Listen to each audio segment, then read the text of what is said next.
Hello કેમ છો dear student, સ્વાગત કરું છું હું મેઘાણી સર તમારું પેઇન્ટેડ લર્નિંગમાં અને મારી સાથે છે નિશિત બારૈયા.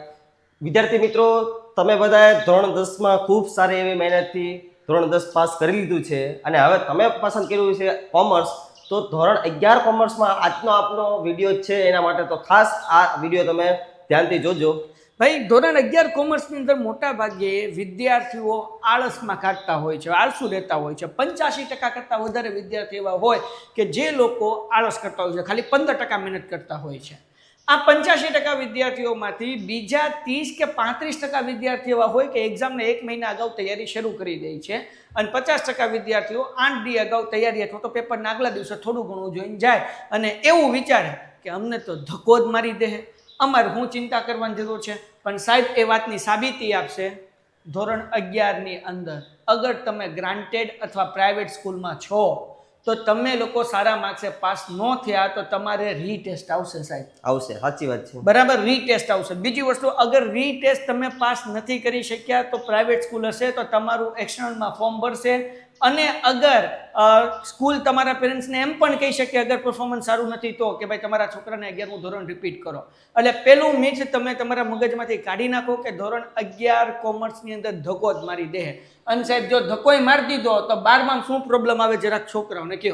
ભાઈ જો આપણે સાવ પહેલેથી જ વાતચીત કરીએ, આપણે 1 થી 9 માં ભણ્યા ભાઈ, તો કેમ ધક્કો જ મારે છે, ધક્કો જ મારે. પછી ભાઈ એવું બોર્ડ, ત્યારે લોકો મહેનત કરતા હોય, છોકરાઓ મહેનત કરતા હોય, પછી ભાઈ પાસ થઈ જાય સારા માર્કે, આવે 11મા ધોરણમાં, ત્યારે એમ જ વિચારે કે ભાઈ આવતા વર્ષે બોર્ડ છે ત્યારે આપણે લડી લઈશું. પણ ત્યારે તે શું કરે, સ્કૂલમાંથી ધક્કો જ મારે છે, ત્યારે કોઈ છોકરાઓ ધ્યાન દેતા નથી. એટલે એ માટે આજે આપણે જોશું કે તમે ધોરણ 11માં ક્યાં ક્યાં મિસ્ટેક કરો છો અને ધોરણ 11 તમારે ધોરણ 12માં ક્યાં ક્યાં કામ આવી શકે છે. કારણ કે એક વાત ક્લિયર છે બોસ કે ભાઈ ધોરણ 11 છે ને ધોરણ 12નો પાયો છે ભાઈ. અને જો 11માની અંદર તમને અકાઉન્ટ નથી આવડતું, હું લખીને આપી દઉં, 12માં ટપ્પો નહીં પડે. 11માની અંદર ઇકોનોમિક્સ અને ઓસીના કોન્સેપ્ટ ક્લિયર નથી, એટલે કે વાણિજ્ય અને અર્થશાસ્ત્રના કોન્સેપ્ટ ક્લિયર નથી તો 12માં ક્લિયર નહીં થાય. ડખા થાય અને થાય એની 200%ની ગેરંટી છે. એના પછી જો આપણે વાત કરીએ કે 11મા ધોરણની અંદર સાહેબ ઇંગ્લિશ ગ્રામર, જો તમને ઇંગ્લિશ ગ્રામર 11માં આવડતું નથી તો 12માં માથેલી જ જાય અને ફેલ થઈ જાઓ, પાસ થવું ભીમ પડી જાય. ગુજરાતી તો હજી વાંધો ન આવે, એસપીસીસી વાળાને વાંધો ન આવે કારણ કે પત્ર વ્યવહાર હોય. પણ જેટલા લોકોએ 11 કોમર્સમાં કોમ્પ્યુટર રાખ્યું છે એ બધા ભેખડે ભરાવાના. કેમ? પ્રેક્ટિકલમાં 50માંથી 45 તમને આપી દેશે, પણ જ્યારે થિયરી 100 માર્ક્સના એમસીક્યુ હોય સાહેબ, ક્યાંથી સવાલ કાઢે એ ખબર જ ન પડે. મેં એવા વિદ્યાર્થી સાહેબ જોયા છે કે એકાઉન્ટમાં 100માંથી 84 માર્ક્સ હોય, કોમ્પ્યુટરમાં ફેલ થયો હોય. આવું જોયું છે, બરાબર ને? તો શું તમારે 11મા ધોરણમાં ધ્યાન રાખીએ તો પહેલા વાત કરીએ સાહેબ અકાઉન્ટની. યસ સર, અકાઉન્ટમાં કયા કયા કોન્સેપ્ટ છે કે જે 12માની અંદર છોકરાઓને કામ આવશે અને 11માં નહીં કર્યું તો ભેખડે ભરાઈ જાય. ભાઈ 11માં તમે ભણો 11 કોમર્સમાં તો 11માનો એકાઉન્ટનો જે પહેલો ભાગ છે ને એ તો ખાસમાં ખાસ મહત્વનો છે ભાઈ. નિયમો હોય, આમ નોંધો હોય, ખાતા હોય, આ બધી વસ્તુ તમારા ધોરણ 12માં કામ આવશે. પછી વાત કરીએ એકાઉન્ટમાં, આગળ વાત કરીએ તો એમાં વાર્ષિક હિસાબ છે ભાઈ. તો એ વાર્ષિક હિસાબ ભલે તમને 3 પેજનો લાગે પણ જ્યારે 12માં આવો ત્યારે 5 પેજનો થઈ જાય ભાઈ. 11 માર્કનો દાખલો છે, જો 11 માર્કનો દાખલો આવડે તો એ તમે ગણી શકશો. બાકી એવા વિદ્યાર્થી જોયા છે કે ભાઈ 12મા ધોરણમાં વાર્ષિક હિસાબમાં દાખલામાં શું કરે, ખાલી ખાતા કાઢીને વહી આવે, એવું કરે, ખાતા સિવાય કઈ આવડે જ નહીં, કાંઈ ન આવડે. અને સાહેબ બીજી એક વસ્તુ, 11મા ધોરણનો જો વાર્ષિક હિસાબનો દાખલો આવડે તો 12માં 3 ચેપ્ટર આવડે. જેમ 11માં વાર્ષિક હિસાબ છે સેમ ટુ સેમ 12માં વાર્ષિક હિસાબ, જે 11 માર્ક્સનો દાખલો પૂછાય. વાર્ષિક હિસાબ આવડે એટલે પ્રવેશ, જે 8 માર્ક્સના 2 દાખલા છે 16 માર્ક્સ, અને વાર્ષિક હિસાબની રીતનો છે નિવૃત્તિ, જે 8 માર્ક્સનો 1 દાખલો. એટલે 16 ને 1 17 ને 27, 27 ને 8 કેટલા થઈ ગયા? તો કે 35 માર્ક તમે પાસ થઈ ગયા. મતલબ 11મા ધોરણમાં જો તમને વાર્ષિક હિસાબ આવડતો હશે તો તમારા 12મા ધોરણમાં 35 માર્ક આમનમ આવી ગયા અને પેલો ભાગ તમને આખો આવડી જાય. બરાબર ને સાહેબ? હવે બીજી વસ્તુ હું તમને કહું, વાર્ષિક હિસાબ કરવા માટે સાહેબ, વાર્ષિક હિસાબ 11મા ધોરણમાં ભાગ 2 માં છે. એના માટે સાહેબ ભાગ 1 માં કઈ કઈ વસ્તુ આવડતી હોય તો વાર્ષિક હિસાબ આવડે? એ વાત ખાસ જરૂરી છે. જેમ કે આમ નોંધ છે, 4થું ચેપ્ટર, 5મું ચેપ્ટર છે, 6થું ચેપ્ટર છે. તો આ બધાનો જો તમને કોન્સેપ્ટ ક્લિયર હશે, એક ખ્યાલ આવશે તોય તમને વાર્ષિક હિસાબની ખ્યાલ આવશે. અને આ બધું જો તમને ખ્યાલ હશે તો વાર્ષિક હિસાબમાં ટપ્પો પડશે નહીં. બીજી એક વાત એડ કરી દઉં, કાચું સરવૈયું પહેલા ભાગની અંદર છે.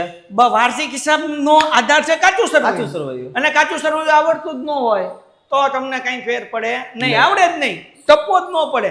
એટલે 11મા ધોરણમાં જો અકાઉન્ટમાં તમે ધ્યાન ન આપ્યું તો 12મા ધોરણમાં તમે ભેખડે ભરાહો અને અમે તમને કઈ રીતે મદદ કરી શકશું એની આપણે વાત કરીએ. એના પછી બીજી વાત કરીએ અર્થશાસ્ત્ર, ઇકોનોમિક્સ.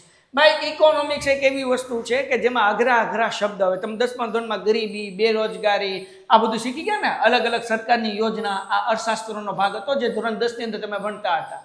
હે ને, વિકાસશીલ દેશ ને વિકસિત દેશ ને એ બધું અર્થશાસ્ત્રનો ભાગ હતો. આ બધું આખો વિષય આવે છે. હવે જો આના કોન્સેપ્ટ જ ખબર ન હોય, માંગ એટલે શું, પુરવઠો એટલે શું, માંગની મૂલ્ય સાપેક્ષતા, પુરવઠાની મૂલ્ય સાપેક્ષતા, તો તમને લોકોને હળદ ન હુજે 12માં. સાહેબ ગોખીને મરી જાય છોકરાઓ.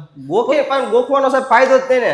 ગોખે તો સાહેબ પાસ થાય, પણ જો સમજે વિચારે તો એને આગળ 12 પાસ પછી એને ક્યાં કામ આવે ને સાહેબ. અને જીવનમાં જે ધંધો કરશે, જે જોબ કરશે, જે બિઝનેસ કરશે, દરેક જગ્યાએ ઇકોનોમિક્સ કામ આવશે. કેમ કે ઇકોનોમિક્સ વગર દુનિયા હાલતી જ નથી સાહેબ. અર્થતંત્ર જો નાણું હોય ને અર્થતંત્ર હોય. હા, જ્યાં પૈસા છે ત્યાં અર્થતંત્ર છે, બરાબર. પછી બિઝનેસ સ્ટડી. હવે આ બિઝનેસ સ્ટડી એટલે શું ભાઈ? હું તમને આમાં કીધું સિમ્પલ ઓછી, તમે વાણિજ્ય લઈ લો. બિઝનેસ સ્ટડી એટલે વાણિજ્ય, તમારે ધંધો ચલાવવો છે કે તમે કોઈ પણ જગ્યાએ જોબ કરો છો ને તમે ટીમ લીડર છો ને તમારી નીચે ટીમ છે.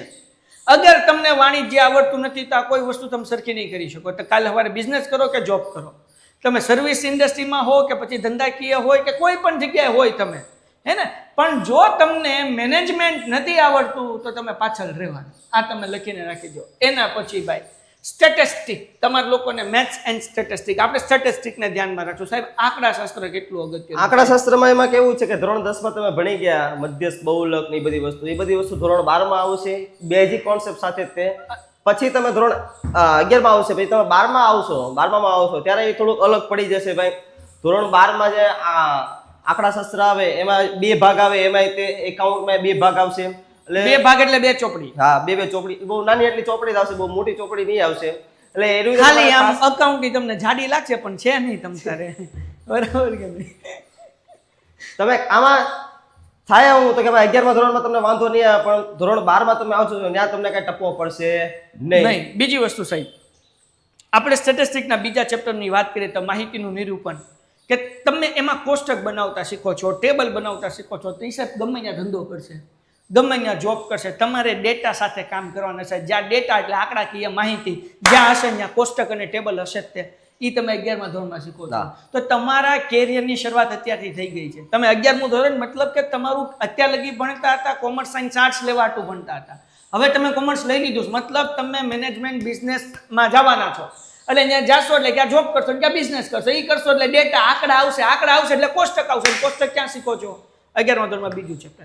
એના પછી સાહેબ ત્રીજા ચેપ્ટરની વાત કરીએ તો મધ્યસ્થ ને બહુલક. પાછા એ કોન્સેપ્ટ રિપીટ થશે. એમાં ચતુર્થક આવશે, દશાંશક આવશે, શતાંશક આવશે.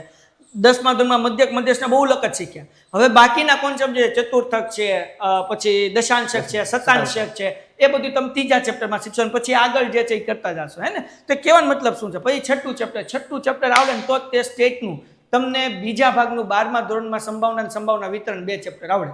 જો 11મા ધોરણનું 6ઠું ચેપ્ટર, 7મું ચેપ્ટર, 8મું ચેપ્ટર ન આવડતું હોય તો 12મા ધોરણની અંદર આવડે જ નહીં. આ તમે લખીને રાખી દો. મતલબ કહેવાનો શું, જો સ્ટેટની અંદર તમે લોકો ધ્યાન નથી આપ્યું, તમારા ભૂકા બોલી જવાનું છે ને. ઇંગ્લિશની તો ભાઈ ગ્રામરની હું વાત કરવી, બધું એક પુલ જ છે. 11મું આવડે તો 12મું આવડે, હે ને. એસપી અને કોમ્પ્યુટરની વાત કરીએ, એસપીસીસી. હવે એસપીસીસીની અંદર મેં તમને કીધું કે ભાઈ કંપની સેક્રેટરીનું કામ કરવાનું છે. કંપની કેવી રીતના ચાલે, કંપની બને ક્યારે, એના કેવા શું કે નીતિ નિયમો હોય, ગવર્મેન્ટના રૂલ્સ રેગ્યુલેશન પ્રમાણે કામ થાય છે કે નહીં, પત્ર વ્યવહાર, ઈમેલ, એ બધું આવે. એ ઇઝી છે. કોમ્પ્યુટરની અંદર શું છે? કોમ્પ્યુટરની અંદર જાવા આવે, હે ને, એ બધું આવે. હવે આપણને સ્કૂલમાં પ્રેક્ટિકલ કરાવતા ન હોય, ખાલી આપણે આપણું નામ લખીએ એટલે આપણને 50માંથી 45, 45, 46 માર્ક આપી દે. અને પછી ભેખડે ક્યારે ભરાવ જાત તમે થિયરી કરવા જાઓ. તમે 300 MCQ ગોખીને ગયા ને એમાંથી 25 પૂછાણા હોય તો તમારો ડટ્ટો લાગી જાય કે તમે હવે શું કરવું, હળ ઉજે નહીં. અને તમારા અકાઉન્ટમાં 90 હોય ને કોમ્પ્યુટરની અંદર મેં એવું જોયું છે કે 27 માર્ક હોય, 30 માર્ક્સ હોય, ફેલ થયા હોય. 84 માર્ક્સ વાળો વિદ્યાર્થી મેં ફેલ થયેલો મારી આંખે ઓફલાઈનમાં અમારે અહીંયા વિદ્યાર્થી મેં જોયેલો છે. એટલે કોમ્પ્યુટર રાખો તો જરાક વ્યવસ્થિત તૈયારી 11માંથી કરજો કે જેથી વાંધો ન આવે. હવે હારવાર અહીંયા સ્ટ્રેટેજી આપણે લઈ લઈએ. સ્ટ્રેટેજી પહેલાં તમે સમજો, your future does not start in 12. તમે એવું વિચારો છો કે તમારું બોર્ડ 12th માં શરૂ થાય છે, નહીં બચા. તમારું બોર્ડ છે ને 11th થી શરૂ થાય છે. અગર 11th માં નથી થતું તો 12થમાં નહીં થાય. એટલે અત્યારથી જ શરૂઆત કરો. Be serious in 11, become to 11 decides your 12th. 11 જે છે ને એ તમારું બોર્ડનું રિઝલ્ટ નક્કી કરી નાખશે. અગર સાહેબ 11મા ધોરણમાં છોકરા 70% આવ્યો હોય તો 12માં કેટલા આવે છે? પ્લસ વધી શકે એની વધુ મહેનત કરે તો. અને બીજી વાત એ કે ધોરણ 12માં જે વિદ્યાર્થીને બેકલોગ આવે, ફેલ થતા હોય, એ લોકો એમ જ તે વિચારતા હોય કે હવે 12માં આપણે મહેનત ન કરી. પણ હકીકતમાં શું હોય, 11મા ધોરણમાં એને મહેનત ન કરી હોય. જો 11મા ધોરણમાં વ્યવસ્થિત મહેનત કરી નાખે તો એને 12મા ધોરણમાં વધારે કંઈ કરવા જવાની પડે ખબર. એને ઈઝી રહે, બેઝિક કોન્સેપ્ટ એનો ક્લિયર થઈ જાય તો વધારે કઈ વિચારવું પડે નહીં, ફટાફટ આવડી જાય. ઓલો માથા ખંજવાળતો હોય કે આની પહેલી અસર ક્યાં આવે ને બીજી અસર ક્યાં આવે ને ત્રીજી અસર ક્યાં આવે, પછી આગળ વ્યા જઈએ. ભાઈ જો 12th ની અંદર બેકલોગની સાહેબે વાત કરી નાખીએ. લો માર્ક્સ ઇન બોર્ડ એક્ઝામ. શું લેવા બોર્ડમાં 12મા ધોરણમાં લો માર્ક્સ આવે? 11મા ધોરણનો પાયો નબળો હોય એટલે. જો પાયો મજબૂત હોય તો સારા માર્ક્સ આવે. પછી જો તમારું 11th કમ્પ્લીટ નથી અને તમે 12માના લેક્ચરમાં બેઠા અને તમને ટપ્પો પડતો નથી તો તમે યાદ રાખો તમને 12મું ધોરણ આખું તમારું સ્ટ્રેસમાં જ જવાનું છે. સાહેબ શું કેવું તમારું? બરાબર છે. અત્યારના જે 12માના વિદ્યાર્થી હોય ને ન આવડતું હોય, તમે સ્કૂલમાં ભણાવો છો, આપણે અહીંયા ઓફલાઈન આલ્ફા ભાવનગરમાં ભણાવો છો, પેન્ટેડમાં ઓનલાઈન ભણાવો, તમારો અભિપ્રાય કેવો રહ્યો જે વિદ્યાર્થી 11માં તૈયારી નથી કરી એના? સાહેબ તમે તો ઓલું એક્સટર્નલની વાત કરો છો, હું તો રેગ્યુલર વિદ્યાર્થીને જોઉં તો મને એમ થાય કે આ કેવી રીતે પાસ થયા હતા. કારણ કે 11મા ધોરણ મને કઈ ધ્યાન જ ન આપ્યું હોય. હવે ઈ વિદ્યાર્થી સ્કૂલે આવતો હોય, ટ્યુશનમાં આવતો હોય, માની લો ખાલી સ્કૂલે આવતો હોય અને એને કાંઈ ધ્યાન ન આપ્યું 12માં તો એ પૂરું ભાઈ. અને બીજું એ કે માની લો કે એક્સટર્નલ કરતો હોય અને ડાયરેક્ટ 12માની એક્ઝામ આપે તો પછી હવે હાવ પૂરું થઈ જાય એનું.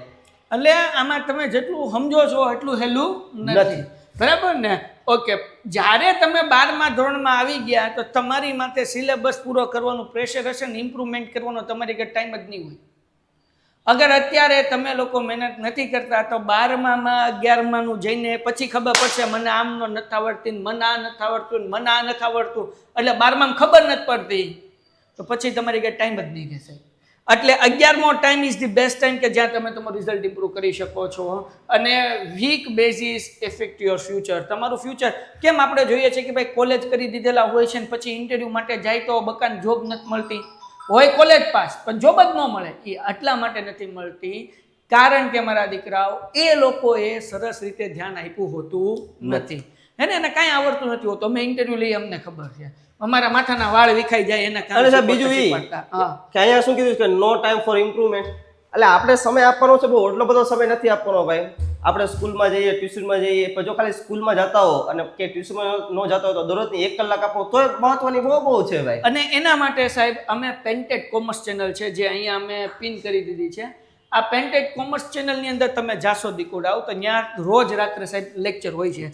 કેટલા વાગે લેક્ચર હોય છે? 11, 12 બે માટે હોય છે સાહેબ યુટ્યુબમાં. હા, 11મો આપણે લેક્ચર હોય છે દરરોજ 8:40 થી હોય છે, 8:40 થી 9:10 11મા ધોરણ માટે હોય છે. અને 12મા ધોરણ માટે હોય છે 9:10 થી 9:40 સુધી. આવી રીતના રોજ લેક્ચર હશે. તો દીકરાઓ એ ઉપરાંત અમે જે છે 6:30 થી 8:30 એપ્લિકેશનની અંદર લાઈવ લેક્ચર લઈએ છીએ, જેની અંદર અમે ઓફલાઈનમાં જે ભણાવીએ છીએ એ સાથે સાથે ઓનલાઈન પણ કરીએ છીએ. એટલે તમને ક્લાસરૂમ એક્સપિરિયન્સ મળશે. ક્લાસરૂમ એક્સપિરિયન્સના કારણે શું થયું, ઓફલાઈનના છોકરાએ, તમે તો કોમેન્ટમાં ડાઉટ પૂછી શકશો, પણ ઓફલાઈનના છોકરાએ કોઈ ડાઉટ પૂછ્યો તો એ લોકોના હું ડાઉટ સોલ્વ કરાવીશ. તમે લોકો જે છે ભણતા હશો ને કોમેન્ટ કરશો તો અમે લોકો તમને ડાઉટ સોલ્વ કરાવશું. આ અમારી ટીમ છે. અહીંયા હજી શું કહે, તમે એપ્લિકેશન ડાઉનલોડ કરો, નીચે ડિસ્ક્રિપ્શનમાં છે, એટલે બીજા ટીચર પણ દેખાઈ જશે. જેમાં નિશિત સર છે બારૈયા, એ તમારું 11મા ધોરણમાં અકાઉન્ટ લે છે અને 12મા ધોરણમાં સ્ટેટ લે છે. હું છું મેઘાણી સર. તમે કદાચ મને ઓળખતા હશો, ન ઓળખતા હોય એના માટે હું 11મા ધોરણમાં સ્ટેટ લઉં છું ને 12મા ધોરણમાં અકાઉન્ટ લઉં છું. એના પછી આપણે વાત કરીએ તો આપણા ઇંગ્લિશ લે છે ભાવેશ સર, મુનાફ સર છે એ લે છે વાણિજ્ય, જોશી સર છે એ લે છે ઇકોનોમિક્સ, કરણ સર છે એ લે છે એસપીસીસી. તો આપણી આ શિક્ષકોની ટીમ છે કે જે સરસ મજાનું ભણાવી રહ્યા છે. તો તમે લોકો પેન્ટેડ એપ્લિકેશન ડાઉનલોડ કરી લો, લિંક નીચે ડિસ્ક્રિપ્શનમાં છે દીકુડાઓ. તો તમારા લોકોનું જોરદાર જબરદસ્ત ઝક્કાસ રિઝલ્ટ આપણે લાવવાનું છે. ક્લિયર થઈ ગયું? ડન છે? ઓકે. તો તમારા માટે બે વસ્તુ કરવાની, એક તો પેન્ટેડ કોમર્સ ચેનલ સબસ્ક્રાઇબ કરવાની, બીજી વસ્તુ તમારા એક મિત્રો સાથે લિંક શેર કરવાની. અમે તમારા ગાઈડન્સ માટે આવા સરસ મજાના વિડીયો લાવતા રહીશું. બીજું કે તમને ક્યાં લોચો પડે છે, અમે સ્પેશિયલ એનો વન શોટ વિડીયો લાવશું. ભાઈ અમને આમ નોંધમાં લોચા પડે, સાહેબ તમારા માટે વન શોટ લઈ આવશે. તમે કે અમને આંકડા શાસ્ત્રમાં આ ચેપ્ટરમાં લોચા પડશે, સાહેબ તમારા માટે વન શોટ લઈ આવશે. તમે ખાલી કયો તમને કયા વિષયમાં પ્રોબ્લેમ આવે છે એ કોમેન્ટ કરો, અમે તમારા માટે વન શોટ લઈ આવશું. આ ચેનલ તમારા માટે બનાવી છે, આ એપ્લિકેશન તમારા માટે છે, અમે પણ તમારા માટે છીએ કે જેથી તમારું રિઝલ્ટ ઇમ્પ્રૂવ થાય. તો ઝડપથી પેન્ટેડ એપ્લિકેશન ડાઉનલોડ કરો, લિંક નીચે ડિસ્ક્રિપ્શનમાં છે. અને ખાસ 5 મિત્રો સાથે આની લિંક શેર કરવાની છે ને તમારા બધા મિત્રો સાથે વાત કરવાનું શરૂ કરી દો કે ભાઈ પેન્ટેડ ટીમ મસ્ત મજાનું કામ કરી રહ્યું છે, રોજ રાત્રે લાઈવ લેક્ચર હોય છે, તો તમે લોકો જોડાઓ. તમારા લોકોનો જેટલો સરસ સહકાર હશે એટલી અમે વધારે મહેનત કરશું. અમે અમારી 24 કલાક તમને આપી, હવે તમારી ઉપર છે કે તમે અમારો ફાયદો કઈ રીતે ઉપાડી શકો છો. યસ સાહેબ, તમે કંઈ અગર લાસ્ટમાં કહેવા માંગતા હોય? બીજું એ કે ભાઈ ધોરણ 11 માં તમે પ્રવેશ મેળવો તેમાં તમે એકવાર આપણે અત્યારે તમે જો તો અત્યારે ડેમો લેક્ચર માટે ફ્રી પણ છે, તો એકવાર તમે ચેક કરજો. એમાં તમે બધા વિષયના જે ડેમો એકવાર જોજો, પછી તમે એનરોલ કરી શકો છો. બરાબર, એટલે ઝડપથી પેન્ટેડ એપ્લિકેશન ડાઉનલોડ કરો, લિંક નીચે ડિસ્ક્રિપ્શનમાં છે. લાઈક કરો, શેર કરો. મળીએ છીએ નેક્સ્ટ વિડીયોમાં. ત્યાં સુધી ગુડ બાય એન્ડ ધન્યવાદ. Painted Painless Learning.